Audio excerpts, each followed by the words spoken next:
हरे कृष्णा।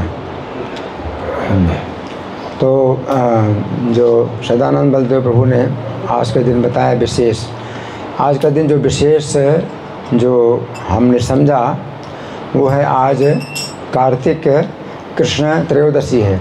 ये धन्वंतरी त्रयोदशी है। आज बहुत विशेष दिन है। धन्वंतरी भगवान का आविर्भाव हुआ आज के दिन।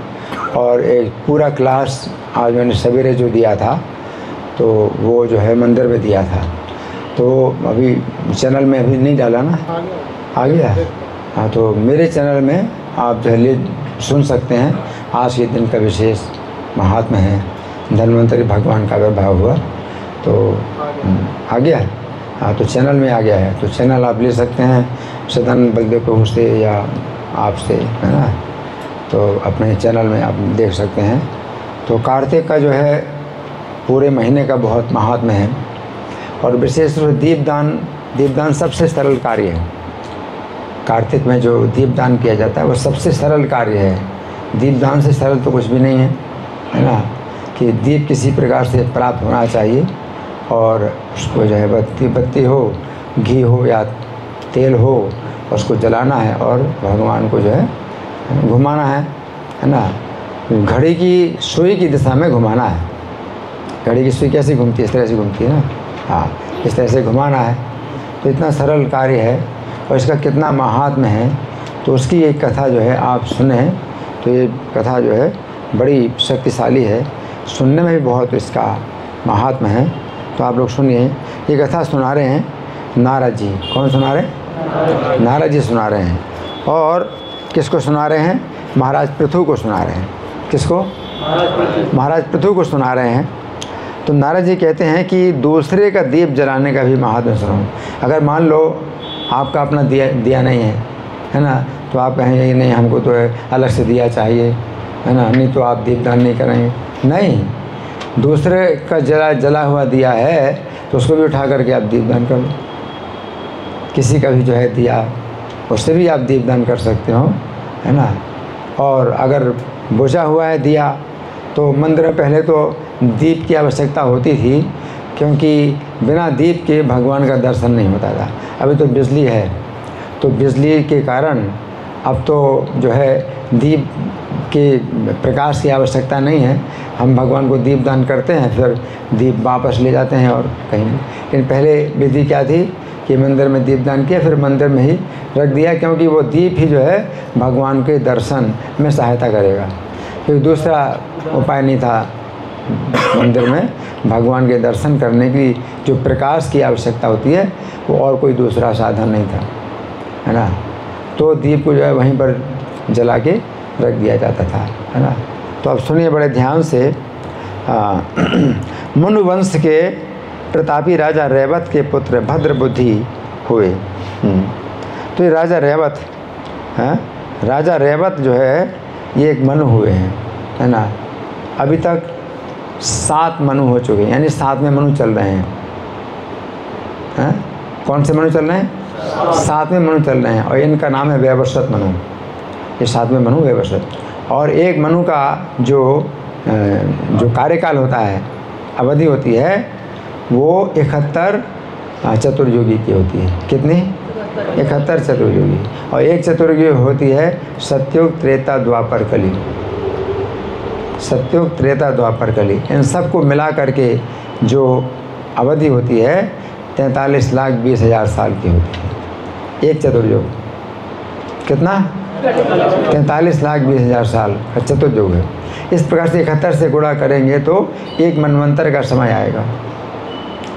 43,20,000 साल में 71 से गुणा करें तो लगभग 30 करोड़ होता है। तो 30 करोड़ साल का जो है एक मनवंतर होता है। और तब तक जो है मनु का वो शासनकाल होता है ना। तो अभी 7वें मनु चल रहे हैं, 7वां मनवंतर चल रहा है ना। तो इसके पहले सबसे पहला मनवंतर था स्वयंभू मनवंतर, जो ब्रह्मा जी के पुत्र हुए स्वयंभू मनु, वो पहला मनवंतर हुआ। फिर दूसरा मनवंतर स्वयंभू स्वारोचिष मनवंतर, दूसरा स्वारोचिष मनु हुए, उनका मनवंतर हुआ। फिर तीसरा मनवंतर हुआ उत्तम मनु का, उत्तम मनवंतर। और कितने? 3 हो गए ना। फिर चौथा तामस मनवंतर, तामस मन हुए, और पाँचवें उत्तम तामस, उत्तम स्वयंभू सर्वोचिस, और उत्तम तामस और रेवत, है ना। तो उत्तम तामस और रेवत, तो 5, हाँ 5वें, हाँ ठीक है, 5वें, ठीक 5वें हुए ना, रेवत 5वें हुए। तो 5वें मनवंतर के जो मनु थे रावण रेवत, तो उनके पुत्र हुए भद्रबुद्धि। क्या नाम था उनका? भद्रबुद्धि। और भद्रबुद्धि का एक पुत्र था जिसका नाम था सुदर्शन। क्या नाम था? सुदर्शन, है ना। सुदर्शन अपने नाम के भांति सुदर्शन ही थे, अत्यंत सुंदर, बहुत सुंदर थे, हैं, और बड़े पराक्रमी थे। तो राजा भद्रबुद्धि की राजधानी महेंद्र पर्वत में थी। एक बार सुदर्शन शिकार खेलने के लिए अपने साथियों के साथ वन में गए। घूमते घूमते अचानक उनकी दृष्टि एक नदी के उस पार पड़ी जहाँ उन्होंने एक अत्यंत सुंदर कन्या को देखा। तो उसने अपने साथियों को वहीं छोड़ा और घोड़े पर सवार होकर नदी पार कर दी। घोड़े पर सवार होकर नदी पार की और नदी के दूसरे तट पर जा पहुँचे। वो कन्या बहुत रूपवती थी। राजकुमार सुदर्शन उसे देखते उस पर मोहित हो गए। कन्या भी उस बलशाली और सुंदर युवक को देखकर लजा गई। तब राजकुमार सुदर्शन ने बड़ी नम्रता और शालीनता से उसका परिचय पूछा तो कन्या ने बताया कि वो गौड़ राजा की पुत्री मदनालसा है। क्या नाम उसका? मदनालसा है, और अपनी सखियों के साथ क्रीड़ा के लिए वहाँ आई है। तब स्वेच्छापूर्वक उन दोनों ने गंधर्व विवाह कर लिया। एक राजा का पुत्र, एक राजा की पुत्री, गंधर्व विवाह कर लिया। कुछ समय तक नर्मदा के तट पर विहार करते रहे। फिर अपने घर पर आकर माता पिता का आशीर्वाद लेकर के आनंद पूर्वक रहने लगे। अब कुछ समय बाद राजा भद्रबुद्धि अपने पुत्र सुदर्शन को राज्य की बागडोर सौंपकर स्वयं वन में चले गए, और राजा बनने के बाद सुदर्शन कुशलतापूर्वक राज्य काज चलाने लगे। रानी मदनालसा भगवान विष्णु की अनन्य भक्त थी। अब सुनो बड़े ध्यान से, ये रानी का जो है कैसा अद्भुत चरित्र है। भगवान विष्णु की अनन्य भक्त थीं। उन्हें देखकर राजा सुदर्शन भी भगवान की पूजा अर्चना करने लगे, अपनी पत्नी को देख करके वो भी, और राजा भी अनन्य भक्त बन गए। बाद में रानी मदनालसा की प्रेरणा से राजा सुदर्शन ने भगवान का एक स्वर्ण मंदिर भी बनवाया, और वे दोनों उस मंदिर में भगवान का पूजन और कार्तिक महीने में दीपदान किया करते थे। एक दिन रानी मदनालसा मंदिर में दीप प्रज्वलित कर रही थी कि राजा ने उन्हें बुलाया। रानी ने पहले दीपक जलाया, फिर राजा के पास पहुंची। इस कारण से देर लग गई। तो राजा सुदर्शन थोड़ा निराश हुए। बोले, तुम तो कहती हो कि पति स्त्री का देवता होता है, फिर दीपदान में इतना समय लगाकर तुमने मेरी आज्ञा ना मानकर मेरा अनादर क्यों किया? अगर देरी का कोई दूसरा कारण था तो बताओ, है ना। तो राजा इस प्रकार से बोले। तब सती साध्वी मदनालसा ने बड़े स्नेहपूर्वक कहा, हे महाराज, मैं आपको दीपदान का महत्व बताती हूँ, आप ध्यानपूर्वक सुनिए। ये घटना मेरे पिछले जन्म की है। रानी ने कहा, ये घटना मेरे पिछले जन्म की है। यानी दीपदान का महात्म्य जो इस समय करती है, तो ये दीपदान का जो महात्म्य है उसे इस जीवन में किसी ने नहीं बताया। पिछले जीवन से उसको जो है याद है कि दीपदान प्रैक्टिकल महात्म्य, ये प्रैक्टिकल महात्म्य है। मतलब ये पिछले जीवन में भी किसी ने बताया नहीं था, बल्कि उसने प्रैक्टिकल देखा। इस जीवन में किसी ने नहीं बताया दीपदान का महात्म्य, और पिछले जीवन में किसी ने नहीं बताया था। ये प्रैक्टिकल उसने देखा दीपदान का महात्म्य, है ना। अब सुनो बड़े ध्यान से, आप ध्यानपूर्वक सुनिए। ये घटना मेरे पिछले जन्म की है। कौन कह रही? मदनालसा कह रही है ना। और राजा कौन है? उनके पति सुदर्शन है ना। तो अपने पति को बताती है ना। तो किसी को शायद नहीं बताया होगा, पहली बार बता रही है अपने पति को। तो क्या बता रही है कि ये घटना मेरे पिछले जन्म की है, जो ईश्वर की कृपा से इस जन्म में मुझे याद है। अगर पिछले जन्म की कोई बात याद आए तो ईश्वर की कृपा होती है, हमारी कोई शक्ति नहीं है। ईश्वर की कृपा से मुझे पिछले जन्म की याद है। हे स्वामी, पिछले जन्म में मैं एक चूहिया थी। क्या थी? मैं पिछले जन्म में चूहिया थी। हे स्वामी, पिछले जन्म में मैं एक चूहिया थी और गोदावरी नदी के तट पर एक मंदिर में रहती थी। तो मंदिर में चूहिया रहते हैं। अब इस्कॉन के मंदिर में नहीं रहते, क्योंकि अब टेक्नोलॉजी ऐसी है कि वो चूहे का आने का रास्ता बनता ही नहीं है। है ना, और अगर बनता है तो निकाल दिया जाता है, तो नहीं रहते। लेकिन पहले मंदिरों में जो है आने का जाने का रास्ता, चूहे के आने जाने का रास्ता जो है खुला रहता था, है ना। तो वो टेक्नोलॉजी मतलब वो नहीं थी ऐसी, तो चूहे और चूहियों को जो है रहने का अवसर मिलता था, है ना। तो वैसे ना रहें तो अच्छा ही है, क्योंकि मंदिर में अशुद्धियाँ होती हैं, लेकिन कोई उपाय नहीं तो रहते थे। तो चूहे चूहियों को बहुत फ़ायदा होता है इससे। तो चूहिया वो कहती है, मैं ये गोदावरी नदी के तट पर एक मंदिर में रहती थी।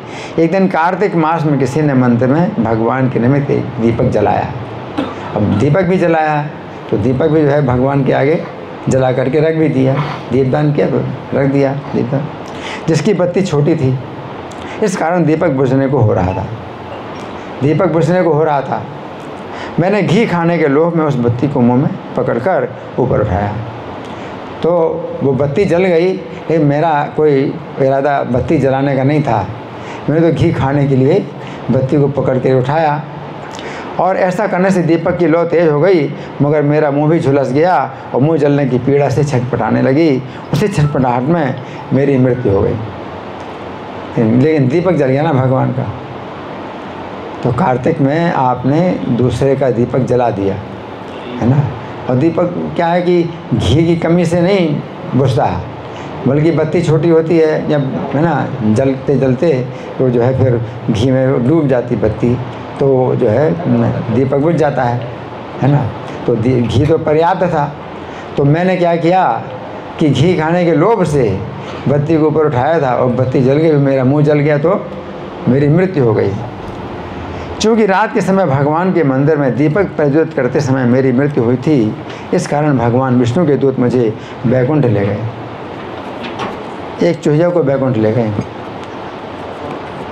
मतलब कितनी जो है ये बड़ी बात है कि भगवान के जो है मंदिर में एक चूहिया ने दीपक जला दिया, तो भगवान के दूत जो है मुझे वैकुंठ ले गए।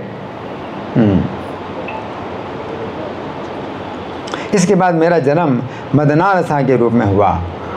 अब देखो इसमें एक और सूक्ष्म बात यह है कि एक चूहा जो है वैकुंठ जाए, ये तो कोई बात ऐसी होती नहीं।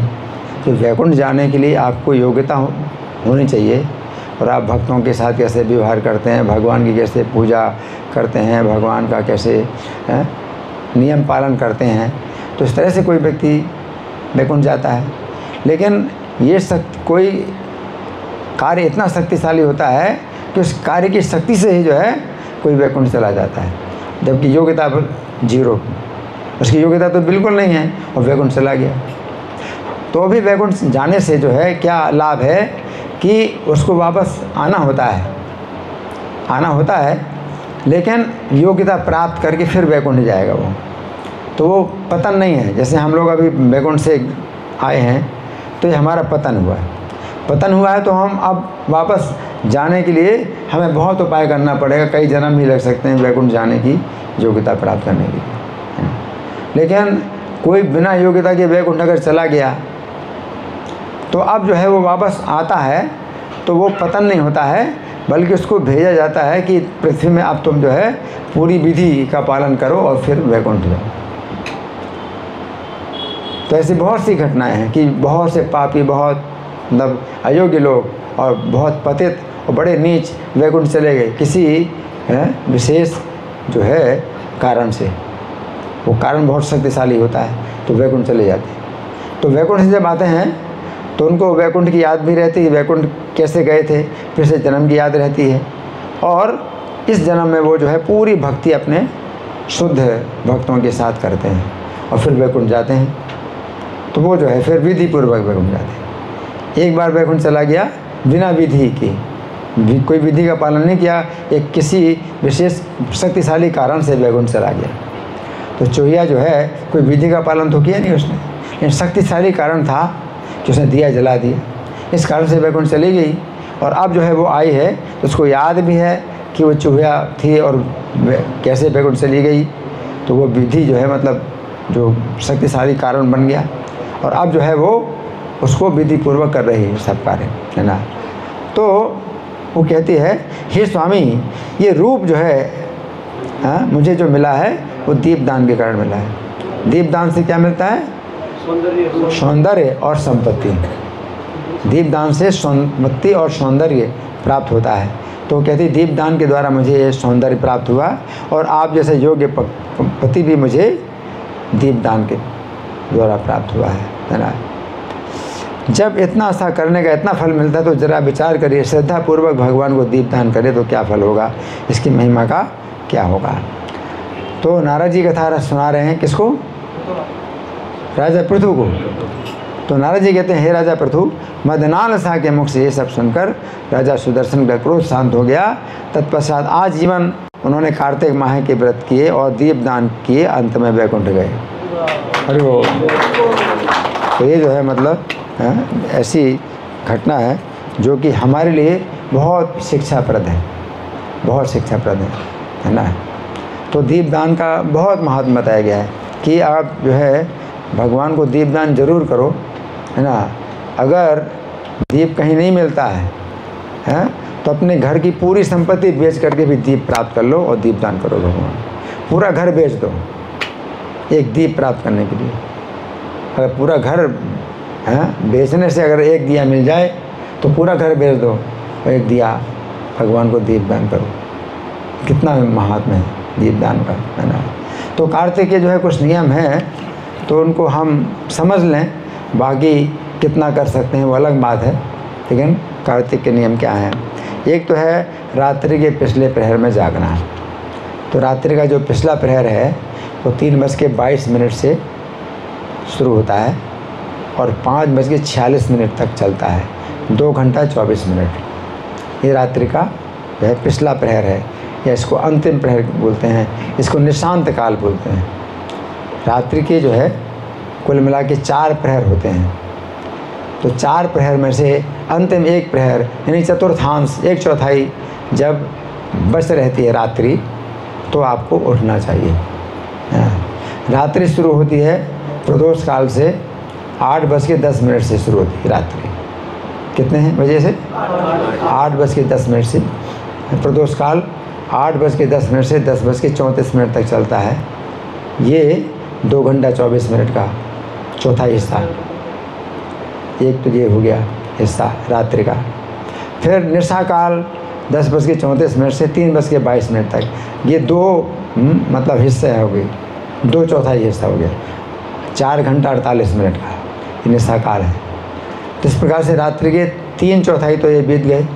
तो इतना आप जो है सो सकते हो। 2 घंटा 24 मिनट और 4 घंटा 48 में जोड़ करके इतना आपकी सोने के लिए समय है। और 3:22 पर आप उठिए। और ये जो रात्रि का अंतिम प्रहर है वो 3 मुहूर्त 48 मिनट के इसमें होते हैं। 2 घंटे 24 मिनट जो है 48 मिनट के 3 मुहूर्त होते हैं। तो इसमें से जो पहला मुहूर्त है वो 3:22 से 4:10 तक 48 मिनट का है। तो इसमें आप तो रात्रि का पहला नियम यह है कि आप पिछले प्रहर में जागिए। और दूसरा नियम है कि सूर्योदय से पहले स्नान करिए। कभी कभी प्रातः स्नान बोल दिया जाता है ना। प्रातः स्नान तो वो मतलब अक्सर लोग करते ही हैं। प्रातः काल तो 5:46 से 8:10 तक चलता है। तो वो तो कोई मतलब ख़ास बात नहीं है, लेकिन ख़ास बात है कि आप सूर्योदय से पहले स्नान करिए। और सूर्योदय से पहले स्नान करने का मतलब है 3:22 से 4:10 के बीच में आप स्नान करिए और धुले वस्त्र धारण करिए, तिलक है और जो कुछ भी अपना सब करके तैयार हो जाइए। तो 4:10 तक का एक प्रहर है आपके स्नान और सब जो है अपना ड्रेसिंग वगैरह है। फिर 4:10 से 4:58 तक का 48 मिनट का समय ये ब्राह्मण मुहूर्त होता है। तो निशांत काल में 3 प्रहर में जो बीच वाला मुहूर्त है वो ब्राह्मण मुहूर्त होता है और ये जो है बहुत पवित्र होता है। तो इसमें 2 नियम तो ये हो गए, रात्रि के पिछले प्रहर में जागना और सूर्योदय से पहले स्नान करना। फिर तीसरा नियम है मंगल गीत। कार्तिक में जो है आप मंगल गीत करिए हैं। तो मंगल गीत का मतलब क्या है कि अभी तो हम लोग उसको मंगल आरती बोलते हैं, शास्त्र में मंगल गीत लिखा है। तो 4:10 से 4:58 तक के समय में आप भगवान के मंदिर में न आप जो है गीत करिए, नृत्य करिए, संगीत करिए। हाँ, इस प्रकार से आप जो है 48 मिनट का समय आप जो है करिए। तो हमारे यहाँ जो है प्रभुपाद ने नियम बनाया 4:30 4:30 से मंगल आरती शुरू होती है ना। तो वो मंगल आरती ये ब्राह्म मुहूर्त में ही होती है, 4:10 से 4:58 के बीच में।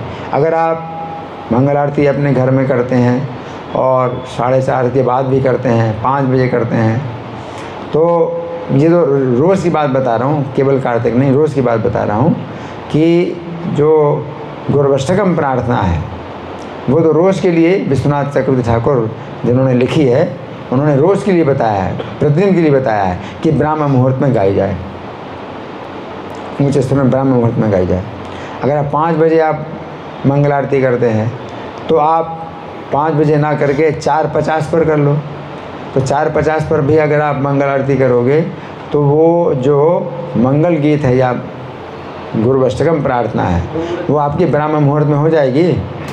मतलब 8 मिनट तो हो ही जाएगा, 8 मिनट के अंदर तो हो ही जाएगा ये जो गुरुवष्टकम प्रार्थना है। तो कार्तिक में भी और ज़्यादा आप जो है इसका ध्यान रखो कि गुरुवष्टकम प्रार्थना जो है ब्राह्म मुहूर्त के अंदर करो। तो ब्राह्म मुहूर्त के अंदर ये सब प्रार्थनाएं हैं। आप हरे कृष्ण मंत्र का जाप भी कर सकते हैं और जो कीर्तन होता है तो खड़े होके कीर्तन किया जाता है। सब लोग मंगल आरती करते हैं खड़े होके। क्यों खड़े होके करते हैं? बैठ के नींद आती है ना। तो वो समय वास्तव में सोने का होता है तो पूरी दुनिया सोती है ना। तो वो खड़े होकर के जो है नियम बनाया प्रभुपाद ने, खड़े होकर मंगल आरती करना है। तो उसमें जो है ऊंचे स्वर में पाठ करना। तो आजकल टेक्नोलॉजी में माइक होता है तो माइक से आप बोलेंगे तो अच्छी आवाज़ ऊंचे स्वर में निकलेगी। तो ये जो है गुरुवष्टकम प्रार्थना गाना और उसके बाद फिर नरसिंह आरती गाना, तुलसी आरती गाना, फिर शिक्षाष्टकम का पाठ करना, 10 नाम अपराध बोलना। तो ये सब जो कार्यक्रम है ये जो है ब्राह्म मुहूर्त के हैं। ब्राह्म मुहूर्त के बाद भी चलते हैं तो वो भी अच्छी बात है ना। तो इस तरह से जो है 3 नियम तो ये हो गए है ना। इसको हरि जागरण भी बोलते हैं। हरि जागरण जो ब्राह्म मुहूर्त में आप जो करते हैं कीर्तन, नृत्य और संगीत, कीर्तन, नृत्य और संगीत। तो संगीत भी मतलब उसमें होता है। जब हम कीर्तन करते हैं, हरे कृष्ण मंत्र का कीर्तन करते हैं, गुरुवष्टकम प्रार्थना गाते हैं तो उसमें गीत भी होता है, संगीत भी होता है। तो गा करके ऊंचा स्वर में करें तो ये जो है हरि जागरण इसको कहते हैं। तो 3 नियम हो गए। अच्छा, चौथा नियम है तुलसी सिंचन करना। तो मंगल आरती में ये भी हम लोग करते हैं, तुलसी सिंचन करते हैं, तुलसी परिक्रमा करते हैं, तुलसी की आरती करते हैं। तो कार्तिक में ये भी बहुत शक्तिशाली नियम है। हाँ, और चौथा है दीपदान। तो दीपदान तो पहले मंदिर में किसी भी समय किया जा सकता था, क्योंकि मंदिर ऐसे बनाए जाते हैं कि बाहर का प्रकाश बहुत कम आता है। अभी तो मंदिर ऐसे बनाए जाते हैं कि कई खिड़कियां बनी हैं और सूर्य का प्रकाश आता है ना। हमारे मंदिर में जो टॉप मतलब जो शिखर है ना, जो बीच में, तो उसमें कोई खिड़की नहीं है, लेकिन वो जो है इस प्रकार से प्लास्टिक का जो है वो बनाया है ना एक गुंबद, जिससे कि सूर्य का प्रकाश आता है। तो पहले ये सब नहीं था। तो मंदिर तो पूरी तरह से बंद, कोई खिड़की नहीं। तो फिर दिन में भी जो है वो प्रकाश की ज़रूरत पड़ती है, दीपक। तो दीपदान कभी भी कर सकते हैं। लेकिन अभी दीपदान का जो है जो कार्यक्रम है 7 से 9 बजे का है। शाम को 7 से 9 बजे का कार्यक्रम है।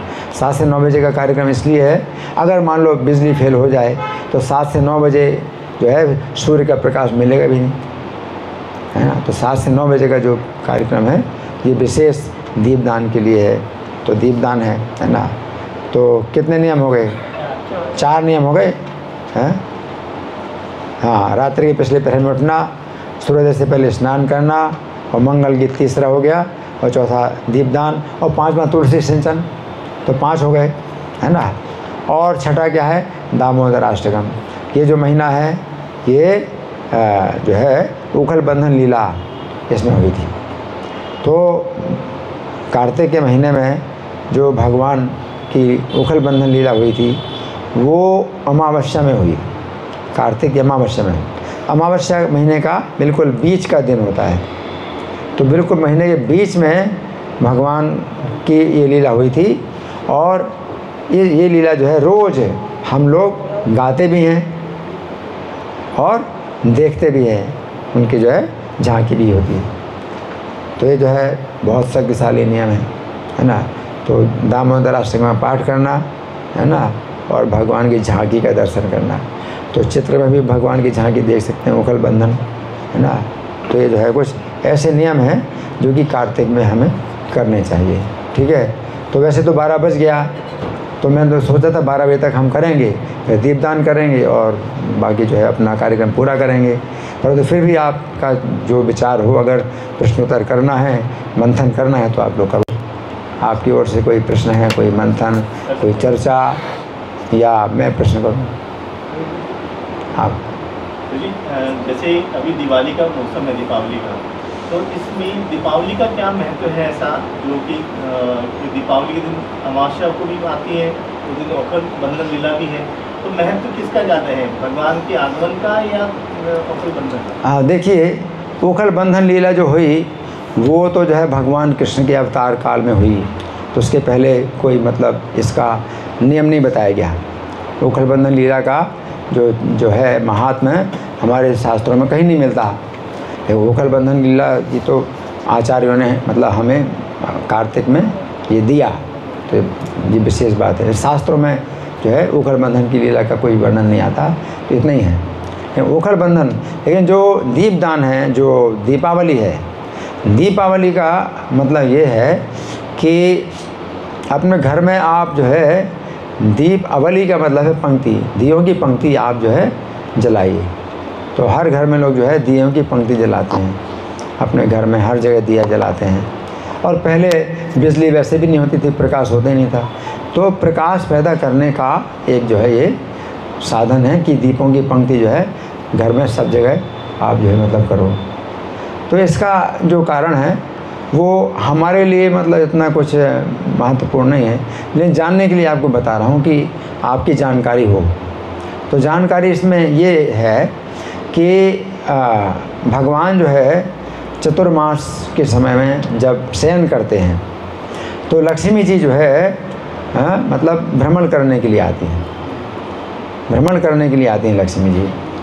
तो लक्ष्मी जी के स्वागत के लिए आप घर में अगर प्रकाश पैदा करते हैं तो लक्ष्मी जी वहाँ पर आती हैं। तो इसमें एक और भी मतलब कथा है, थोड़ा हंसाने के लिए भी समझ लो कि हंसने वाली कथा भी है कि एक जो है मतलब ब्राह्मण था, वो बहुत ही दरिद्र था, है ना।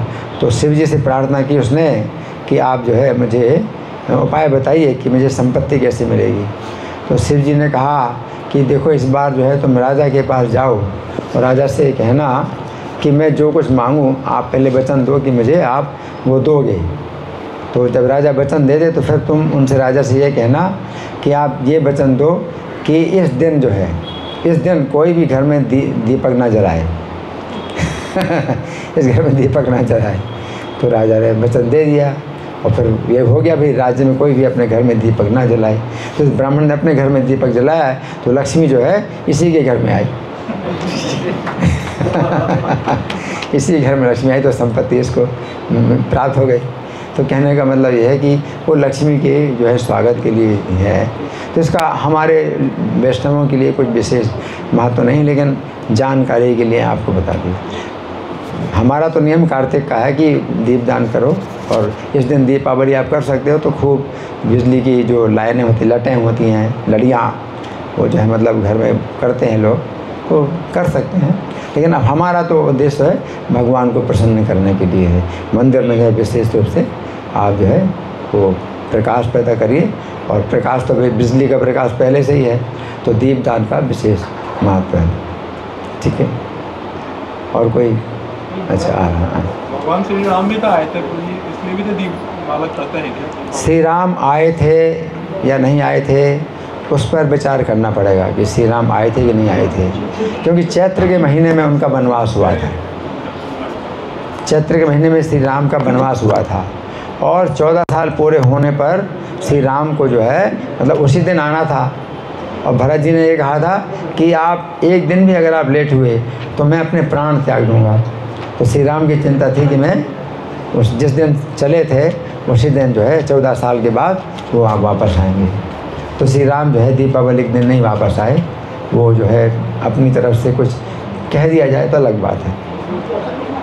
अगर कोई कह देता है और इससे भी राम की लीला स्मरण होती है तो चलो अच्छी बात है भाई कह दो, लेकिन वो कहने का मतलब उतना जो है मतलब वो नहीं है, महत्व नहीं है, क्योंकि इसमें वो चीज़ नहीं कि मतलब ऐसी घटना हुई हो। ठीक है, आपका प्रश्न जी। थैंक यू, बहुत बहुत धन्यवाद आपका। तो जैसे हम लोग एक ऑफिस में आते हैं, सब लोग काफ़ी जगहों से अलग अलग जगहों से आते हैं, तो अपने ऑफिस में कैसा आध्यात्मिक वातावरण करें कि हमारा काम भी अच्छा हो, आपस में प्रेम डेवलप हो, जिससे हमारे जीवन में सुख शांति सबके आए, इसके लिए क्या करना चाहिए? हाँ, ये भी अच्छा प्रश्न है। हालांकि आज के टॉपिक में नहीं है, लेकिन फिर भी है प्रैक्टिकल। तो इसमें जो है देखिए अपना जो संबंध है वो तभी विकसित हो सकता है जब केंद्र एक ही हो, एक ही केंद्र हो। क्योंकि आपने अपना सर्किल बनाया हुआ है तो उसमें आपने अपने को केंद्र रखा है, तो हर व्यक्ति अपने को केंद्र बना करके अपना सर्किल बनाता है, तो एक दूसरे के सर्किल कटेंगे। ठीक है ना, हर ने अपने को सेंटर बना करके आप सर्किल बना रहे हैं तो जो है वो एक दूसरे कटेंगे। अगर एक ही सेंटर हो तो हमारा सर्किल आपका सर्किल सब जो है क्या होंगे, कटेंगे नहीं। हमारा सर्किल छोटा होगा, आपका सर्किल बड़ा होगा, छोटे बड़े जितने भी सर्किल हैं वो कटेंगे नहीं, है ना। तो एक ही सेंटर हो, है ना। अब यहाँ पर क्या है कि जो भक्त हैं वैष्णव हैं तो वो तो सेंटर कृष्ण को मानते हैं, ठीक है ना। अब भौतिकतावादी के साथ में चलेगी नहीं, पटेगी नहीं, है ना, क्योंकि उनके अपने सेंटर होते हैं, अपनी इंद्रिय तृप्ति उनका केंद्र होता है। तो जो करते हैं ऑफिस में काम अपनी इंद्रिय तृप्ति के लिए करते हैं, है ना। जो तनख्वाह है वो उनको मिलनी चाहिए, और तनख्वाह तो सबको सेंटर होता है, वे तनख्वाह सेंटर है। लेकिन तनख्वाह का सेंटर क्या है, जो वैष्णव है वो भगवान की सेवा में परिवार चलाते हैं, अपना जीवन की रक्षा करते हैं ताकि वह भगवान की भक्ति कर सकें। और जो भौतिकतावादी होते हैं वो तनख्वाह लेते हैं तो उनका सेंटर अपनी इंद्रिय तृप्ति, अपना परिवार चलाना, अपनी इंद्रिय तृप्ति, परिवार की इंद्रिय तृप्ति।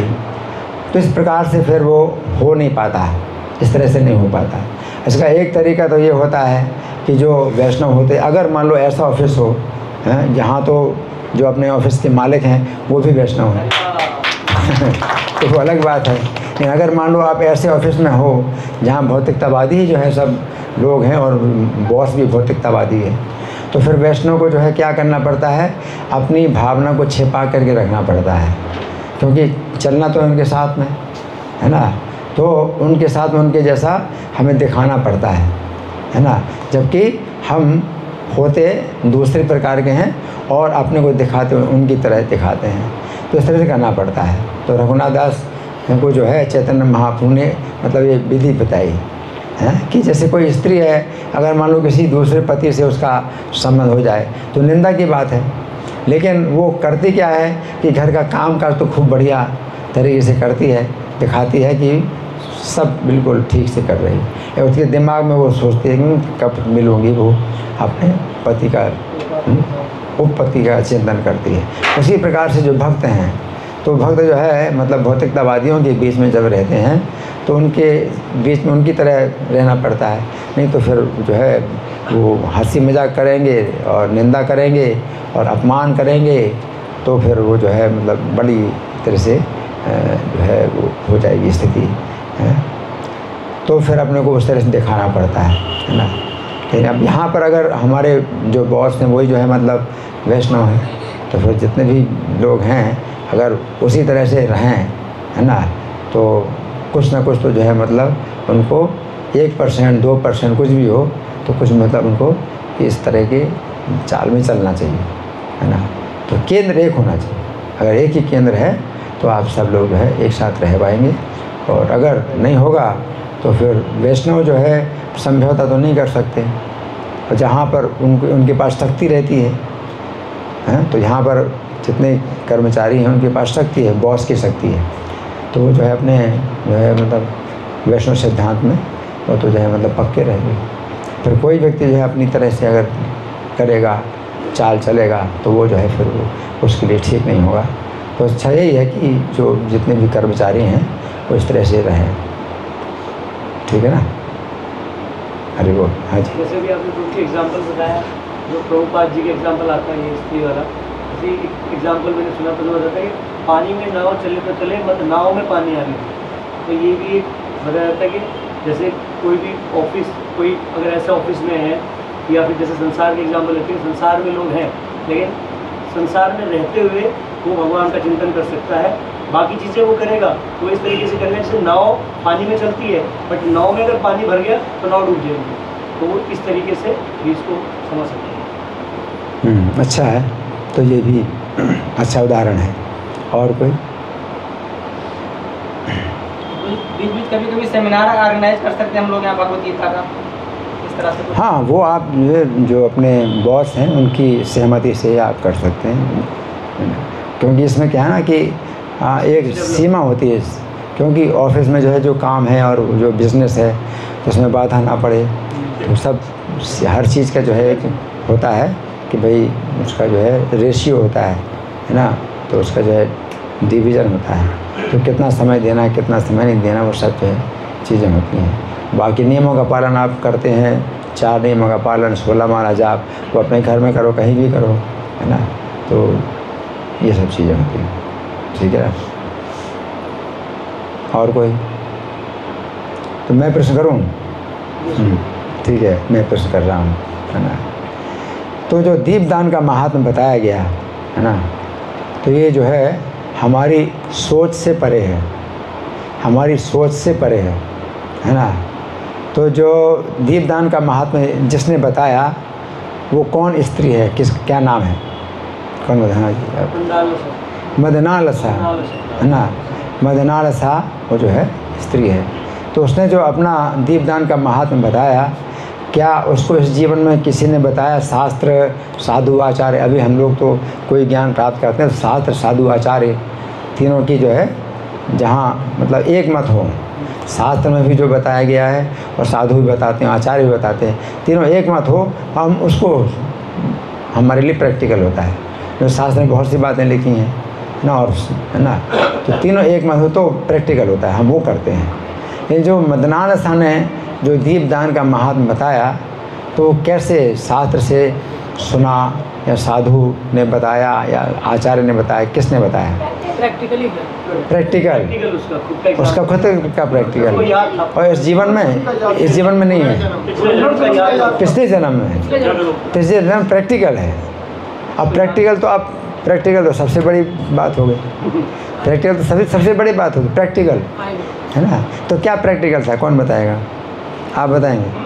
हाँ जी। पिछले साल जैसे उन्होंने पूजा करी थी ना, पिछले साल, पिछले जन्म में, हाँ, जब वो चूहिया थी, हाँ, जब वो हाँ। मंदिर में दीपदान किसी ने किया था, तो वो जब घी खाने के लिए गई, हाँ, उस समय घी खाने के चक्कर में उन्होंने दीप बत्ती जो है उनको थोड़ा ऊँचा कर दिया, हाँ। जिस वजह से वो लौ जल गई। हाँ। उसके कारण उसको पुनर्जन्म मिला और वैकुंठ गई वो। उसको पुनर्जन्म नहीं मिला, वैकुंठ गई। फिर उसको जन्म मिला इंसान के रूप में। हाँ, फिर जो है हाँ जी, हाँ जी, आपको बताना? हाँ बताओ, हाँ बताओ, हाँ हाँ, ये बच्चा, हाँ हाँ बताओ, बस इतने ही। चाहिए। दीपक के वो उन्होंने मुंह में घी डालने का सोचा, हाँ, लेकिन दीपक जल गया, तो जल गया, हाँ, मुंह भी जल गया। हाँ, तो ये जो है मतलब ऐसी शक्ति है इसमें दीपदान के कार्यक्रम में, है ना। तो आप लोग जो है मतलब ये तो कहीं भी कर सकते हो, अपने घर में कर सकते हो, और घर में अगर मंदिर नहीं है तो पुस्तक भी है, जो प्रभुपाद की पुस्तक है, तो प्रभुपाद की पुस्तक में भी दीपदान कर सकते हो। भगवान का कोई पिक्चर है, भगवान का पिक्चर है ना। और जो हरि जागरण है, हरि जागरण जो मंगल आरती का कार्यक्रम है, अगर आप नहीं आ सकते हो तो आज की टेक्नोलॉजी में बड़ा मतलब उपाय है। क्या उपाय है, क्या कर सकते हैं? ऑनलाइन भी कर सकते हैं मंगल आरती। ऑनलाइन भी मंगल आरती कर सकते लाइव हैं, चलती है। है ना। तो हमारे जो है सदानंद बलदेव प्रभु और उनकी जो मिसेज हैं सीता सेविका, तो हमेशा के लिए इन्होंने कुछ नियम बनाया है ना। और उसकी जो है अगर मंगल वो अब्सेंट होती है इनकी, तो उसका जो है हर जाना भी देते हैं, पेनाल्टी देते हैं। तो ये बहुत बड़ी बात है। और कार्तिक में विशेष रूप से 500 रुपये की पेनाल्टी देते हैं, है ना। हमारे सतीश जी भी ऐसे ही हैं, ये भी जो है मतलब ना देखने में छोटे लगते हैं लेकिन बहुत गंभीर हैं। ये भी जो है 500 रुपये की पेनाल्टी दे रहे हैं ये अगर मंगल आरती नहीं आए, ठीक है ना। तो आप लोग भी कुछ इस तरह का नियम बनाओ कि भाई पेनाल्टी दोगे, ठीक है ना। कार्तिक में नियम बनाओ कि आप कुछ पेनाल्टी दोगे अपनी, है ना। तो वो जो है मतलब इससे आपकी जो है मतलब क्या है कि भावना आपकी जो है बहुत विकसित होगी कि अगर आप जो है नहीं आते, आप ऑनलाइन भी करो, ठीक है, ऑनलाइन करो। ऑनलाइन भी अगर नहीं कर पाए तो पेनाल्टी दो, ऑनलाइन तो कर सकते हो, है? किसी मंदिर में नहीं जा पाते तो आप कहेंगे ऑनलाइन भी करना है तो आपको स्नान तो करना ही चाहिए, स्नान करना चाहिए और पसीना जो बदबू है शरीर की वो निकालना चाहिए, तब जो है आपकी वो चेतना जो है एकाग्र होगी। और नहीं तो ऐसे ही उठे उठे और बिना नहाए आप जो देख रहे हैं तो नींद भी आ रही आँखों में और जो है आप कर रहे हैं मंगल आरती कर रहे हैं और नहीं भी कर रहे, तो ऐसा भी होता है। तो ये चीज़ है, ठीक है, धन्यवाद। श्री कार्तिक व्रत महामहोत्सव की, श्री दीपदान महामहोत्सव की, श्रील प्रभुपाद की। हरे कृष्णा।